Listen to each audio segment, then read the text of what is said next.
ಶಾಂತಿ. ರಸ್ತೆಯ ಮೇಲೆ ನೀವು ಅನೇಕ ವಿಧದ ವಾಹನಗಳನ್ನು, ಕಾರುಗಳನ್ನು ನೋಡಿರ್ತೀರಿ. ಒಂದೊಂದು ಕಾರುಗಳು ಒಂದೊಂದು ಬಣ್ಣ, ಅದರಲ್ಲಿರುವಂತಹ ಇಂಜಿನ್ಗಳು ಕೂಡ ವಿಭಿನ್ನವಾಗಿರ್ತವೆ. ಅವು ಹೇಗೆ ಕೆಲಸ ಮಾಡ್ತವೆ ಅನ್ನೋದು ನಮ್ಮ ವಿಚಾರವಲ್ಲ.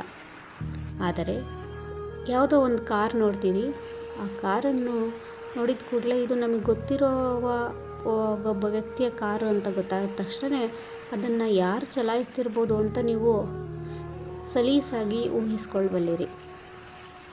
ಆ ಕಾರ್ ಯಾವುದು ಅನ್ನೋದನ್ನು ಬಿಟ್ಟು ಆ ಕಾರನ್ನು ಓಡಿಸ್ತಿರುವ ವ್ಯಕ್ತಿಯ ಬಗ್ಗೆ ನಾವು ಗಮನ ಹರಿಸ್ಬಿಡ್ತೀವಿ. ಅವರು ಗ್ಲಾಸ್ ಹಾಕಿದ್ರೂ ಕೂಡ ನಾವು ಅದನ್ನು ಓಡಿಸ್ತಿರೋರನ್ನ ನೋಡಲಿಕ್ಕೆ ಟ್ರೈ ಮಾಡ್ತೀವಿ. ಅದೇ ರೀತಿ ಇದೇ ಕಾನ್ಸೆಪ್ಟನ್ನು ನಾವು ರಾಜಯೋಗದ ಮೊದಲನೇ ಪಾಠವನ್ನು ಅರ್ಥ ಮಾಡ್ಕೊಳ್ಳಿಕ್ಕೆ ಬಳಸಬೇಕು. ಯಾವುದೇ ದೇಹವನ್ನು ನೋಡಿದಾಗ ಕೂಡ ಅದು ಕಾರ್, ಅದು ಒಂದು ವಾಹನ, ಅದರಲ್ಲಿ ಭೃಗುಟಿಯ ಮಧ್ಯದಲ್ಲಿ ಇರುವುದು ಆತ್ಮ. ಅವರು ನನಗೆ ಗೊತ್ತಿರೋರು, ಅವರು ಕೂಡ ಬಾಬಾರವರ ಅಗಲಿ ಮರಳಿ ಸಿಕ್ಕಿರುವಂತಹ ಮಗುವೇ ಆಗಿದ್ದಾರೆ ಎಂಬುದನ್ನು ಅಭ್ಯಾಸ ಮಾಡೋಣ. ಪ್ರತಿಯೊಬ್ಬರು ಕೂಡ ಅಗಲಿ ಸಿಕ್ಕಿರುವಂತಹ ಮಗುವೇ ಆಗಿದ್ದಾರೆ.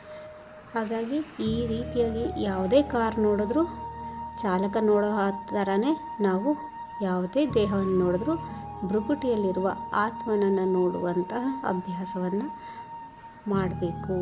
ಇದು ನಿಮಗೆ ಒಂದು ಗೈಡೆನ್ಸ್ ಅಷ್ಟೇ, ವಿಡಿಯೋ. ಆದರೆ ಇದನ್ನು ನಡೀತಾ ಓಡಾಡ್ತಾ ನಾವು ಅಭ್ಯಾಸವನ್ನು ಮಾಡೋಣ. ಓಂ ಶಾಂತಿ.